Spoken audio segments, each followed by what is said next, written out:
Last thing to talk about today is this one was interesting. This kind of came out of left field on me. Is that CM Punk's AEW career may continue for a few months to come, even if he isn't being featured on television. It's been reported that AEW is seeking to buy out the remainder of Punk's contract and release their problematic two-time world champion. But it is now being reported that there are unknown issues that could complicate this buyout. Now, I did some digging. I dug around.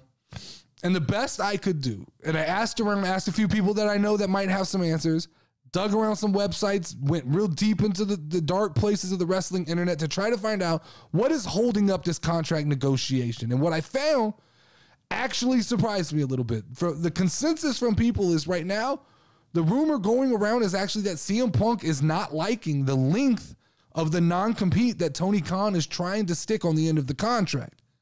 Now, I'm not a lawyer, so I don't understand the legalities of the contracts, and I don't understand exactly what Punk, the situation he's in. But if I'm just reading the tea leaves here, it seems like that CM Punk is at a huge advantage in this negotiation. The contract that we're talking about is speculated to be a 3-year, $9 million contract. So basically $3 million a year over 3 years, and Punk didn't even make it through the first year. And this is guaranteed money. So essentially, Punk has 2 years left and a $6 million balance on this contract that I assume if he wanted, he could just sit at home and collect this money for the next 2 years, because as far as I understand, CM Punk is not refusing to show up and work at AEW. They just don't want him back.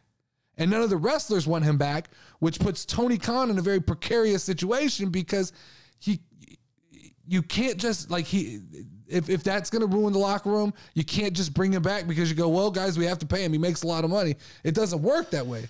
This is where it gets interesting to me.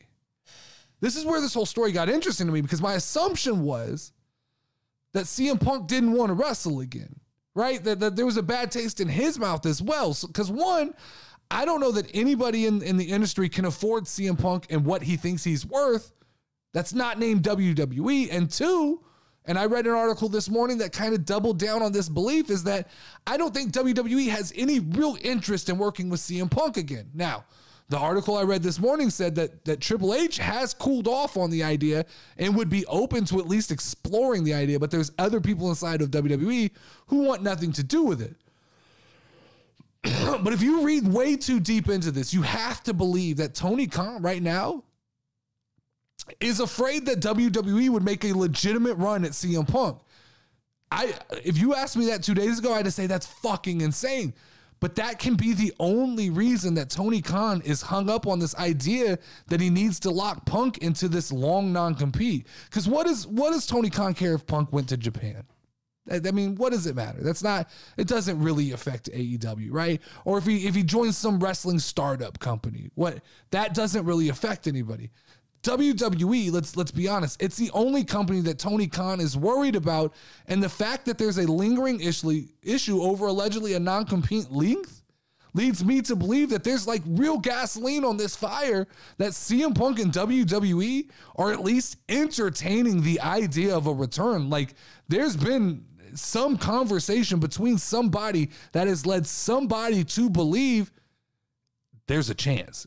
Not saying it's going to happen. It's going to take a lot of hoops to jump through to get there. But I mean, like, let's just say they toyed with the idea. Let's just say when they floated this Stone Cold story out here, where we go, Stone Cold may come back for 39. And I joked about this yesterday, but like, what if they go, Punk is a viable opponent for Stone Cold.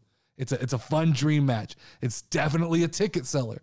It's a needle mover, and Punk is creative enough to make this match work on a national level at WrestleMania.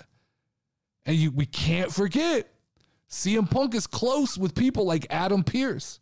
He can be communicating with WWE, and they both could be filling each other out, right? We can't forget, CM Punk is close with Paul Heyman. Paul Heyman has the direct ear of Triple H. There can be conversations to be had about, like, here would be the expectation if you came. Here would be the expectation if I came.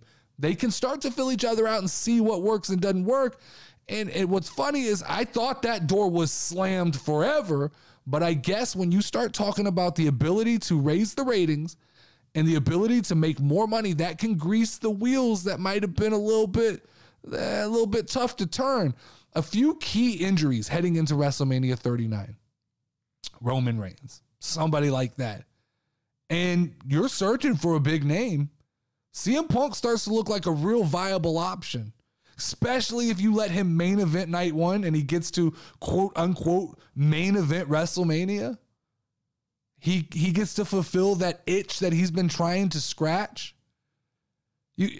I never, like, I didn't think this was a real possibility, but it's looking more and more like this possibly could happen. If Punk had zero interest in wrestling, like some people have reported, then a buyout would be simple, right? Give me my money. Let me go home. I just fattened up my wallets for half a year, 3/4 of a year of wrestling, and I don't care. Make the non-compete 10 years. I never want to do this again. But that's not what's happening, which leads me to believe that there's got to be a little bit of fuel on this fire.